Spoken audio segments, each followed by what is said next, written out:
Your Excellency, the committee and the judges of its Java Vocational Education English Competition 2025.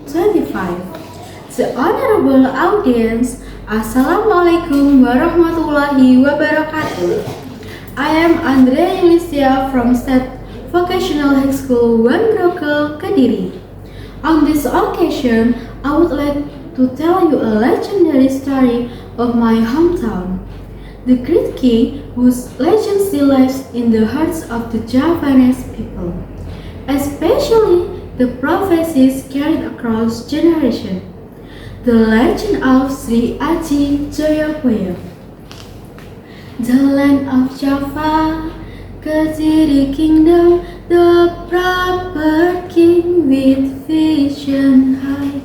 Stories of Joyoboyo forever be famous. Long ago, in the rich and fertile land of Java, there was a kingdom known as Kediri. It was a type of harmony between nature and people, where rivers flowed freely and the mountains stood guard like ancient spirits. This was the era of legendary rule, Sri Aji Joyoboyo, a name that would be remembered for centuries as a proper king, a philosopher, and a visionary. Under the guidance of Resi Snawamurti, Joyoboyo studied ancient scriptures, meditated in caves, and mastered spiritual disciplines.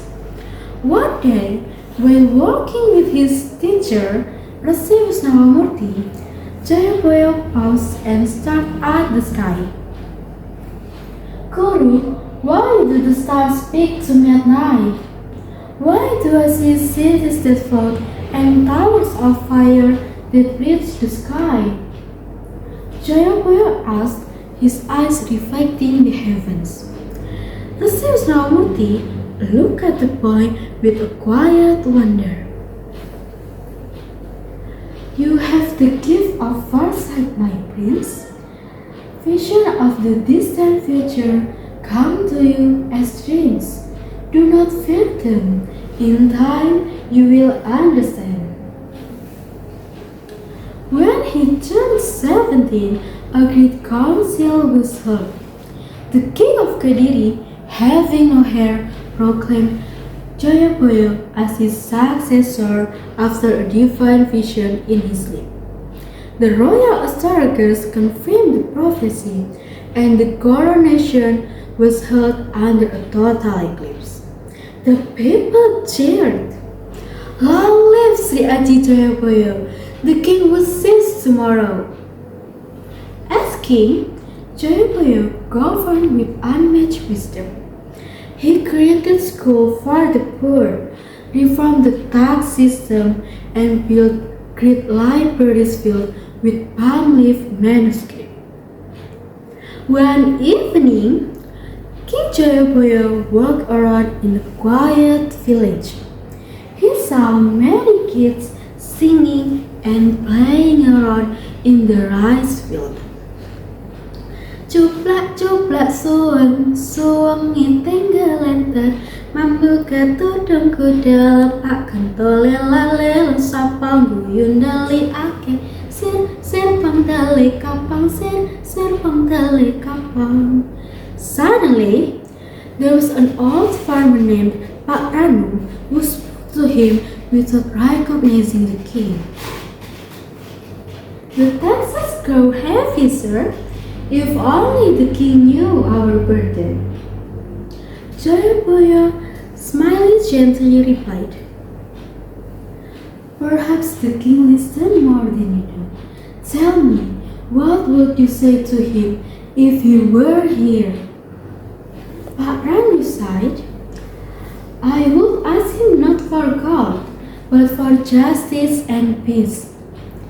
A ruler must not only conquer, but understand the cries of the earth. That night, the king returned to his palace and issued a decree reducing the taxes on rice farmers. Joyoboyo's greatest legacy lay in his prophecies. During deep meditation, he received vision of things never before imagined. From the north shall they come, Herod, pale skinned and cruel, riding ships of thunder and wielding fire never sleeps. They will rule with grief, and the land shall mourn. Yet he also gave hope. In the time of greatest sorrow shall rise Notonegoro, a leader from the people whose name is Justice, who shall restore balance and truth. This vision is written in the Jamka Joyoboyo, a collection of poetic riddles and metaphors passed down in secret through generation. In his later years, Joyoboyo fasted and meditated for 40 days and nights in the sacred forest of the Willis Mountain. On the final day, lightning struck the peak of the mountain. His body has vanished.